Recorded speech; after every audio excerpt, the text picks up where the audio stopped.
What's up, everyone? Aaron Nagler here with CheeseheadTV. That's right, it's time for some live Packers trivia right here on the YouTube channel. Good to see so many familiar faces already cutting it up in the comments section. Also good to see some new folks hanging around, curious. What is this live Packers trivia at CheeseheadTV? I hear you ask, hypothetically in your head, but I am a telepath, so I understand what you're saying. Here's how it works, people.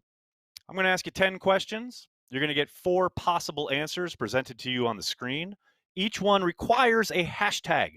You must use the hashtag to get your answer pulled by the computer. The 5 fastest answers, correct answers, of course, will be pulled, and we'll get a top 5 after every question of the 5 quickest correct answers. Now, I've already seen someone in the comments mention that, oh, I put in my answer, say second on my screen, comparative to everybody else, but I was not in the top 5. Why is that? What you see on your end is not what is hitting the computer in real time. Remember, everybody's in a different spot. Everybody has a different internet speed. Everybody is coming to the game in a different way, a different time, what have you. All that matters is the hashtag, and that hashtag being pulled by the computer at LiveX. So just because it shows up on your YouTube chat a certain way does not mean it's the way it is getting received on our end. So don't pay attention to that. Your YouTube monitoring system means absolutely nothing here. Just enter the correct answer as quickly as you can using a hashtag. And also, if there is more than one word in the answer, you only need to hashtag the first word. Don't put them together. If it's Brett Favre, don't make it all one word, Brett Favre. You just need hashtag Brett. Saw a couple people mess that up yesterday. So with that said, I don't know why I'm being so serious about it. Just want to have some fun here, answer 10 fun, quick questions about the Green Bay Packers and move on with our day. At the end of the day, we'll have a top 10 leaderboard. Person at the top, currently our reigning champion is Joey the Jaguar. We'll see if he can make it 2 days in a row. After that, you get 24 hours worth of bragging rights. Let's see if Joey can make it 48. Ready to play? Because I know I am. Let's go with question number 1, shall we? What overall pick did the Packers use on Tony Mandrich? Second, third, first, or sixth? Hashtag, don't forget the hashtag, people. What overall pick did the Packers use on Tony Mandrich? And use the entirety of the answer, not 2, not 3. It's second, 2ND, 3RD. You need the whole thing that you see there. Hashtag second, third, first, or sixth. What overall pick did the Packers use on Tony Mandrich? Oh, there's that music I love so much. Oh, yeah. Funky bass line coming in here. The correct answer, of course, is second. Mandrich was the second overall pick in the 1989 draft, one of the lowest points and or worst periods of Packers history. Why not start with it, right? Because that's what we do here. All right, who knew what and when did they know it? Let's take a look. Big B! Let's go, Big B! Hot off the gate. Brenton Randolph at 2. Lex and Nova.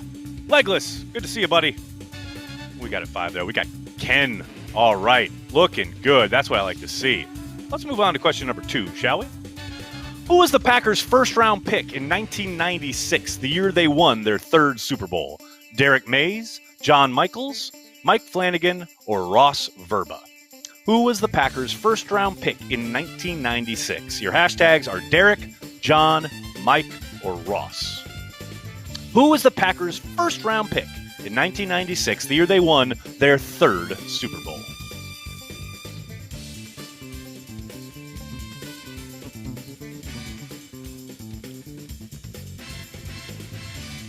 Oh, yeah. People all over the place. I like it. The correct answer, of course, is John Michaels. Offensive tackle John Michaels was the 27th overall selection and the Packers' first-round pick when they went on to beat the New England Patriots in the Super Bowl. All right, who knew what? When did they know it? Give it to me. Tanner Duggan knew what was up. Chase Botton, Marcus Zrim. What's up, Ann? How are you? And Brett Boyd at 5. Move on to question number 3. Which Packers coach led his team to 5 consecutive winning seasons during his tenure from 2000 to 2005? Mike Sherman, McCarthy, Ray Rhodes, or Mike Holmgren? Your hashtags are Mike, McCarthy, Ray, or Mike? Come on, people. Work with me here. Which Packers coach led his team to 5 consecutive winning seasons during his tenure from 2000 to 2005? Mike Sherman, McCarthy, Ray Rhodes, Mike Holmgren. Give it to me, folks. Give it to me.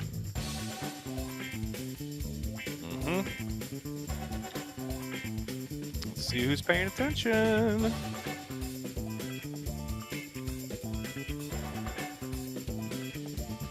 Good to go? Correct answer, of course, is Mike Sherman. Mike Sherman was a much better head coach than people give him credit for, but yes, he was a terrible GM. But from 2000 to 2005, he led his team to 5 consecutive winning seasons. The man was a good coach, but a terrible GM.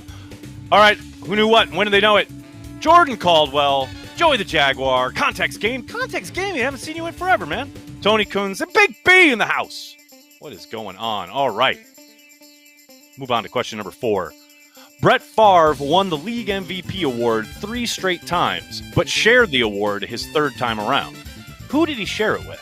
Steve Young, Barry Sanders, Bruce Smith, or Jerry Rice? Hashtags are Steve, Barry, Bruce, or Jerry. Brett Favre won the league MVP 3 straight times, but shared the award his 3rd time around. Who did he share it with? Steve Young, Barry Sanders, Bruce Smith, or Jerry Rice? Your hashtags again are Steve, Barry, Bruce, or Jerry. 3 years in a row. That's how good Brett motherfucking Favre was. My God. And of course, the correct answer is Barry Sanders. It was indeed Barry Sanders. In balloting conducted by the Associated Press, the Green Bay quarterback and the Detroit running back each collected 18 votes from a nationwide panel of 48 sports writers and broadcasters. Barry Sanders joined Brett Favre as the MVP his 3rd time around. Who knew what and when did they know it? Lex and Nova. I see you, Ann. Big B! Good showing today. Legless Spang and Joey the Jaguar at 5. Let's take a look at the leaderboard after 4 questions, shall we? Let's take a look at this top 10. Marcus Grimm, Lex and Nova, Tanner Duggan, and Dawson at 5. We got Brett Boyd, Eric Kleinman, Nick Etten, Josh, and Ken Dog Sports Talk. That is a good-looking group right there. All right, let's get on to question number 5. Which of these Packers receivers retired with more reception yards as a Packer than the other 3? More receiving yards as a Packer than the other 3. Carroll Dale, Boyd Dowler, James Lofton, or Max McGee? Which of these receivers retired with more receiving yards as a Packer than the other 3? Carroll, Boyd, James, or Max are your hashtags, people. Which of these receivers retired with more receiving yards as a Packer than the other 3? Carroll Dale, Boyd Dowler, James Lofton, or Max McGee?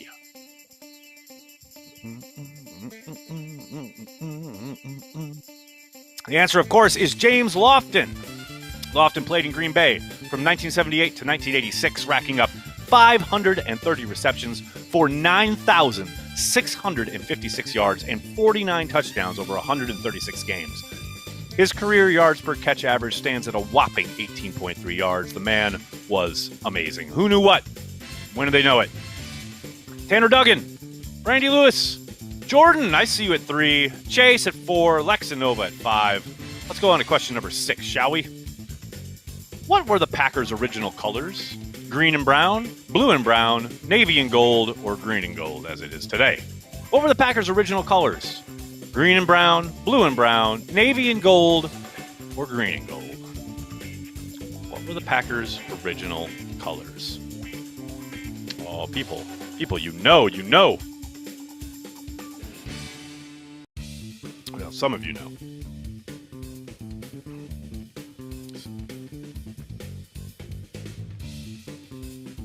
No, that's okay. All good.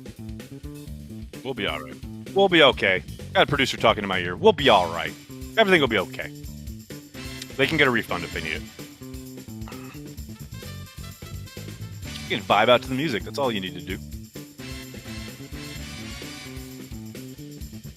All right. The correct answer, of course, is navy and gold. Curly Lambeau utilized the color scheme of his alma mater, Notre Dame, when deciding what colors his new football team would wear. Hence, navy and gold. Who knew what? When do they know it? Mr. JJ, Joey the Jaguar, Mick Knight, Brian Randolph, and Brett Boyd. Strong-looking group right there. All right, let's go to the next question, which is, Brett Favre led the Packers to a comeback victory coming off the bench against the Bengals in place of which injured quarterback? Lynn Dickey, Randy Wright, Don Mikowski, or Brent Fullwood? Your hashtags are Lynn, Randy, Don, or Brent. Brett Favre led the Packers to a comeback victory coming off the bench against the Bengals in place of which injured quarterback? Lynn Dickey, Randy Wright, Don Mikowski, or Brent Fullwood?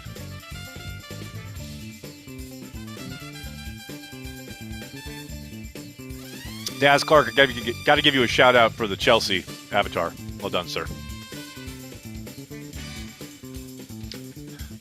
The correct answer, of course, is Don Mikowski. Favre stepped in for Don Mikowski and never looked back. By the way, if you answered Brent Fullwood, get out. Just get out. He's not even a quarterback.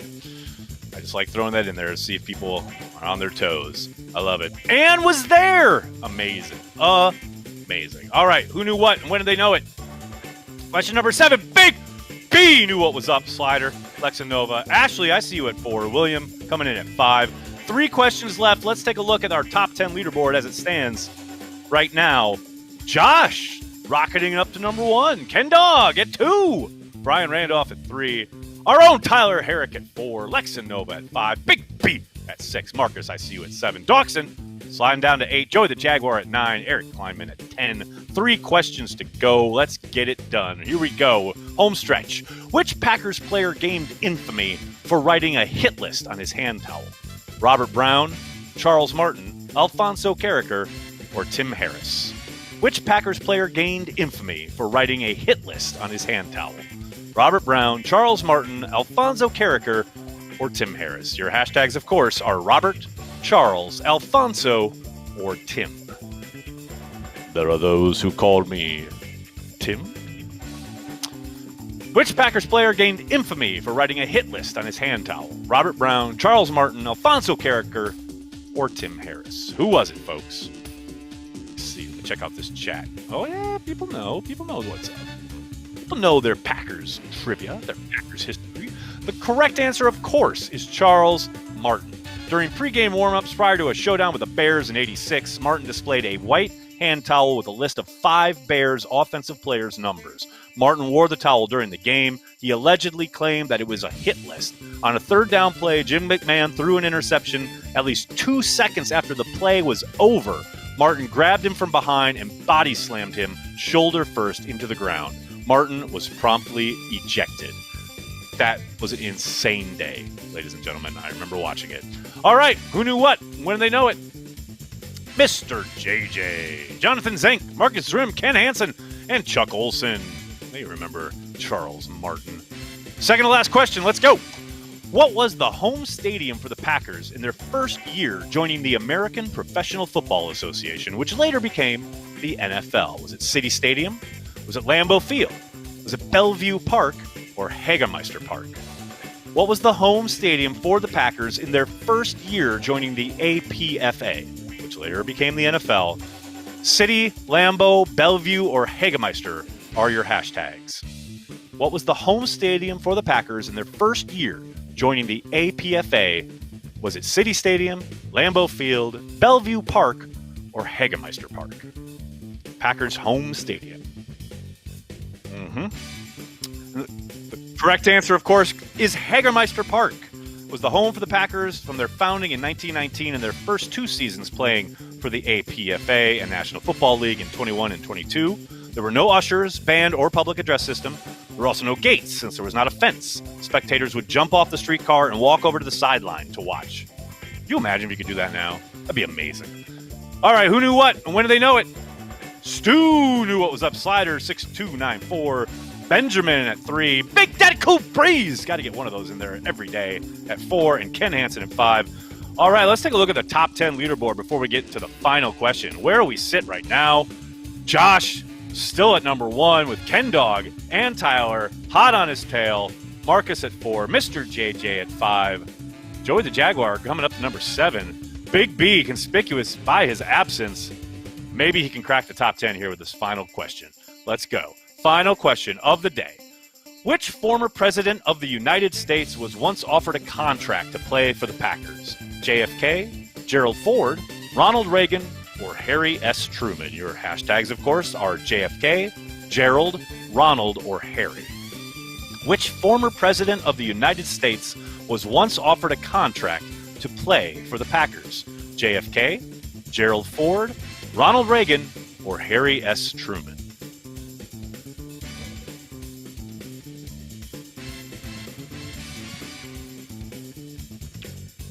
How we doing, folks? Let's see. Yeah, kind of all over the map. No, most people know. Correct answer, of course, is Gerald Ford. He was indeed offered a contract to play for the Packers and also the Lions in 1935. Instead, he took a job in September 1935 as the boxing coach and assistant varsity football coach at Yale. True story all around. Who knew what? When did they know it? Dave, Chase, Sliders, Josh. I think Josh is going to take this one home. And Big Daddy Cool Breeze at 5. Drum roll, please. Let's take a look at our final leaderboard for Wednesday. Josh Shank takes it home. Tied with Tyler for the same amount correct, but does it in a much better time. He is your 24-hour champion, people. Josh sitting pretty with 9 correct, 8.7 second average time answering those 9. Thanks so much, everybody. Great to see everybody once again each and every day here at 5 p.m. Eastern or around thereabouts. We'll be live doing Packers trivia. We'll be back tomorrow. In the meantime, please hit like on this video, subscribe to the channel, tell your friends, tell your family. CheeseheadTV, we are devoted to Green Bay Packers fans worldwide. Thanks a lot, everybody. Have a great day. Go Pack, go.